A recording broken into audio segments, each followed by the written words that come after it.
before the Hijrah, he had not instructed fasting on the day of Ashura.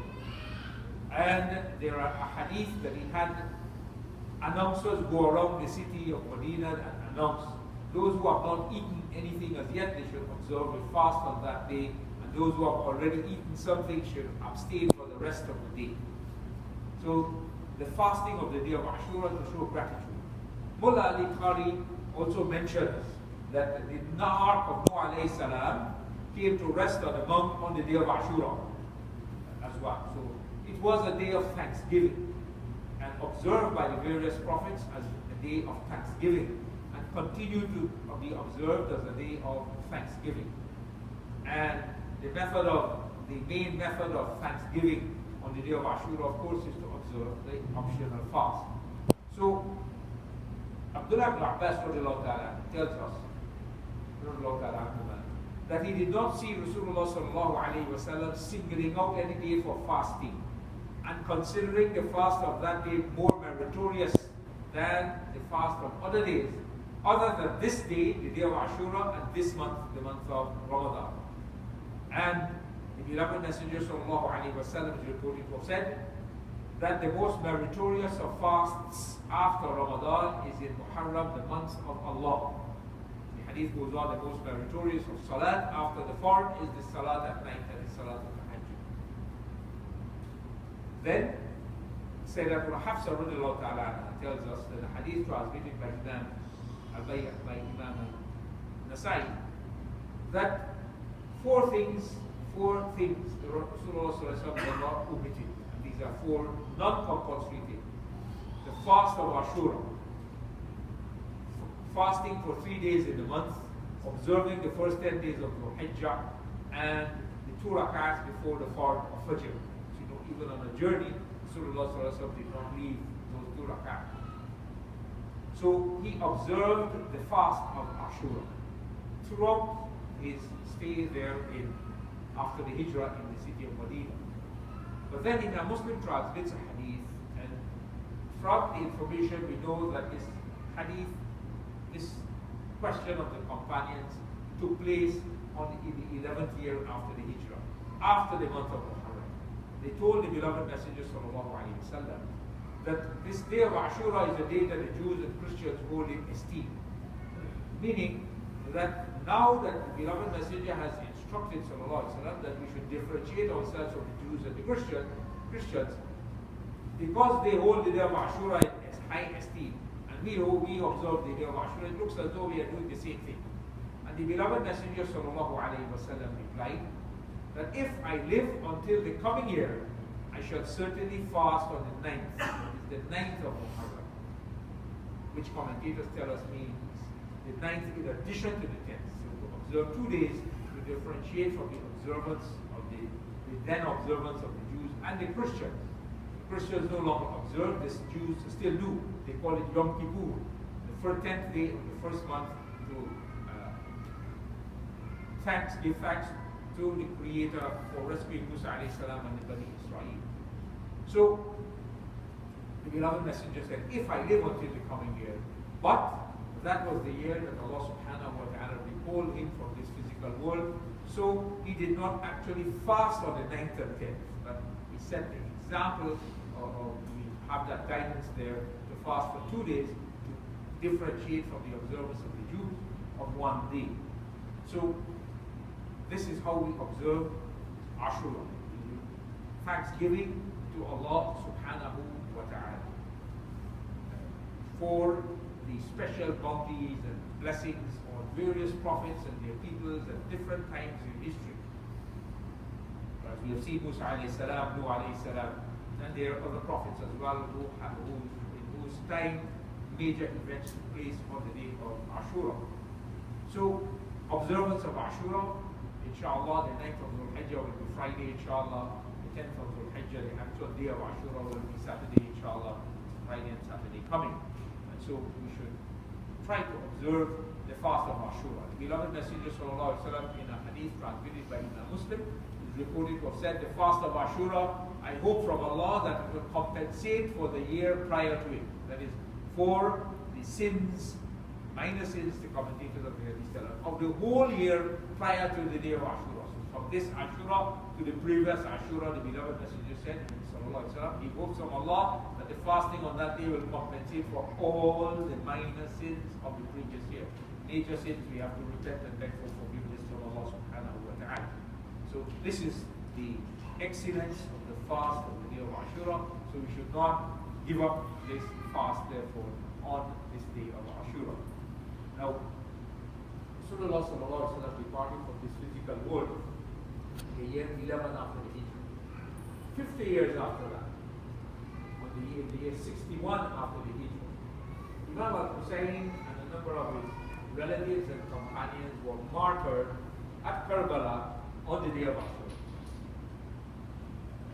The martyrdom of Imam al-Hussein had nothing to do with Ashura as such, as a day of thanksgiving, but Allah subhanahu wa ta'ala decreed that he and a number of his relatives and companions were martyred at Karbala on the day of Ashura.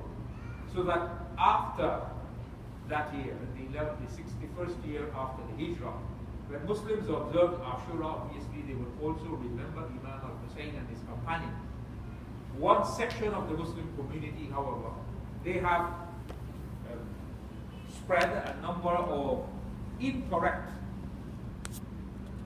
allegations about this martyrdom of Imam al-Hussein and how then the person who had become the Khalifa, Yazid, that he was a drunkard and a womanizer and this and that and so on.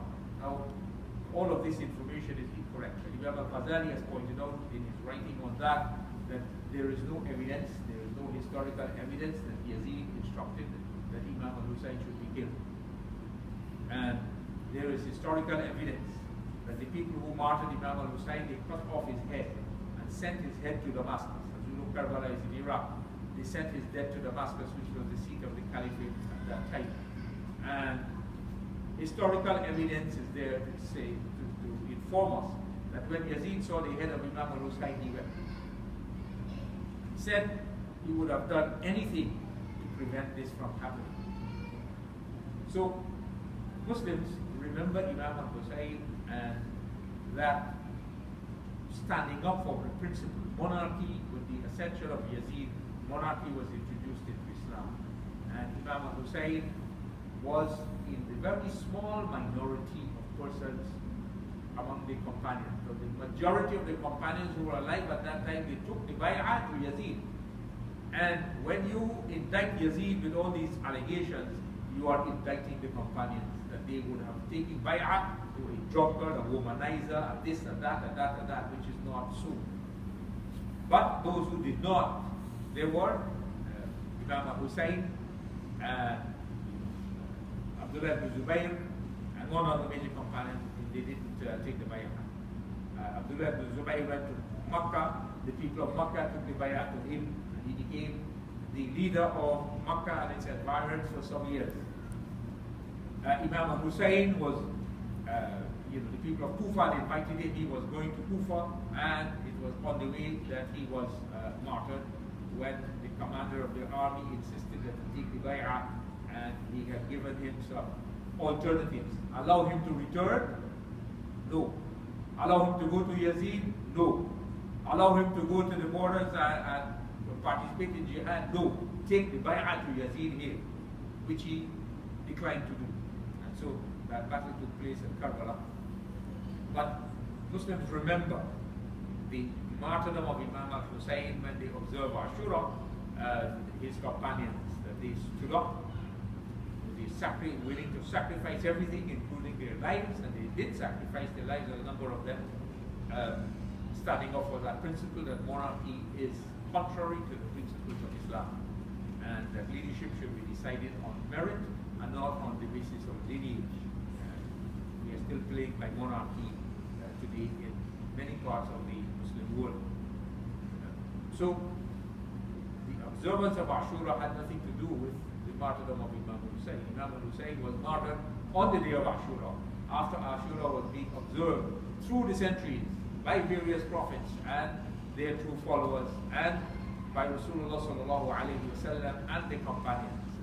They observed from the passing of the beloved messenger for 50 years before Imam al-Hussein was martyred. So let us also, the most meritorious of fasts after Ramadan is in Muharram, the month of Allah. We should not forget that. And the fasting of Ashura, the beloved messenger said, he hopes of Allah that will compensate for the year prior to it. That is for all the minor sins of the year prior to it. May Allah subhanahu wa ta'ala bless us with that tawfiq to observe Ashura. And if we are not able to fast on 9th and 10th, we should not fast only on the 10th. We should fast on the 10th and 11th, 2 days, to differentiate from the observance of the Jews. They still observe only 1 day, their Yom Kippur, which next year will coincide with the 10th of Muharram and the following year as well. Next year, perhaps it will be based on our expected sighting, and perhaps their Yom Kippur will be 1 day before our, based on sighting, day of Ashura. But the following year, based on expected sighting, their Yom Kippur should coincide with actually the day of Ashura. But their first month will coincide with the month of Muharram, inshallah. So may Allah subhanahu wa ta'ala bless us with observing Ashura as it should be observed, the day of thanksgiving to Allah subhanahu wa ta'ala, and the day of dua. We make dua for Imam al-Hussein and his companions and beg Allah subhanahu wa ta'ala to bless us with that willingness and readiness to sacrifice when sacrifice is required. Let us also this morning remind ourselves of one ayah of the Holy Quran that deals with the Holy Quran. Verse number 121 of Surah Al-Baqarah. أعوذ بالله من الشيطان الرجيم الذين آتيناهم الكتاب يتلونه حق تلاوته أولئك يؤمنون به. Those to whom we have given the book, they recite it as it ought to be recited, they study it as it ought to be studied, and they follow it as it ought to be followed. And these meanings are all contained in the word that Allah subhanahu wa ta'ala uses. They recite it as it ought to be recited, they study